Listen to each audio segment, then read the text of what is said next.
Maya, okay, imagine you're in a cold, muddy trench in 1914. You're exhausted, you're starving, and someone hands you a loaf of bread. You take a bite, and get this, you're basically eating a forest. A forest? What, like acorns? Berries? No, I mean like actual trees. Sawdust, Maya. They were putting sawdust in the bread to make the flour last longer. Wait, sawdust? Like the stuff on a workshop floor? Seriously? Seriously. It's called Kammisbrot. And honestly, it's one of the most fascinating things I've stumbled across this week. It's this dark, heavy German sourdough that was the literal fuel for the military for centuries. Wow. I mean, I knew military rations were, let's say, utilitarian, but wood filler is a whole new level. Is that what we're talking about today? Tree bread? Well, that was just the emergency version during World War I. But the bread itself, the real Kammisbrot, is actually kind of a marvel of engineering.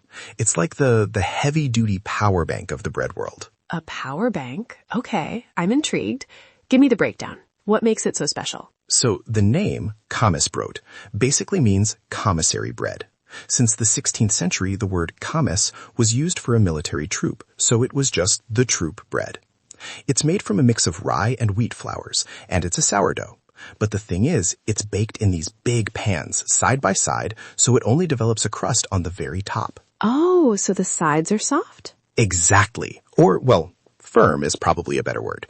It's incredibly dense, and because of that density and the sourdough process, this stuff has a shelf life that would make a modern preservative-filled loaf blush. It could last for weeks, even months, without going bad. That actually makes a lot of sense for a soldier on the move. You don't want your dinner molding while you're marching. But I'm still stuck on the sawdust thing, Leo.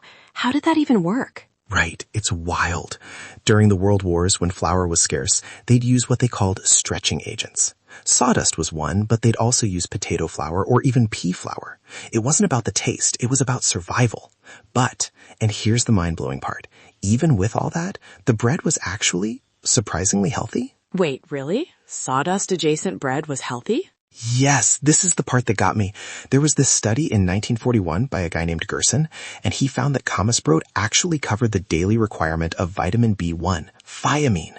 Even back in the late 1800s, the German military was commissioning these massive scientific studies to see how this bread affected a soldier's performance.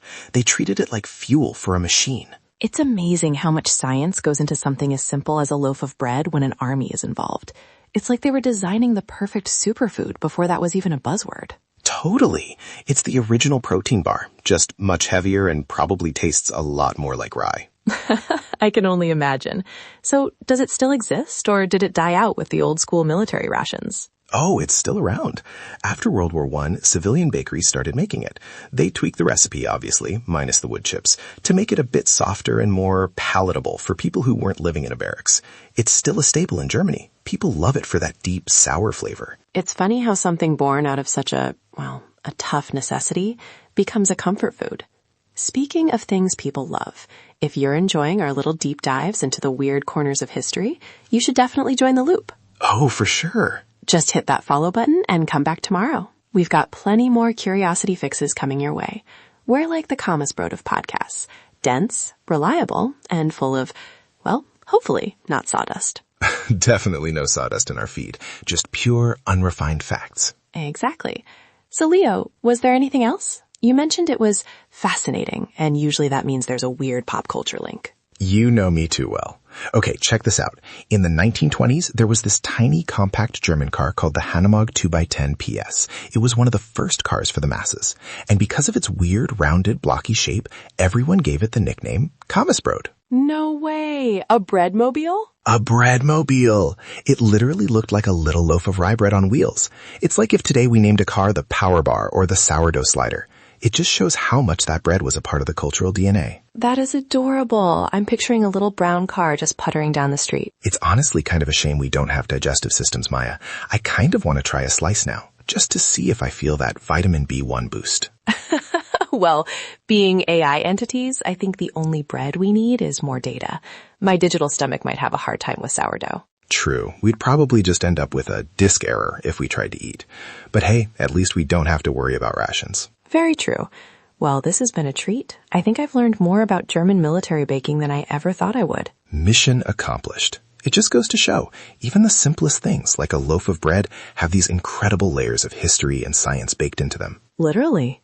Well, I think that's our time for today. Stay curious, everyone. See you again soon. Stay curious.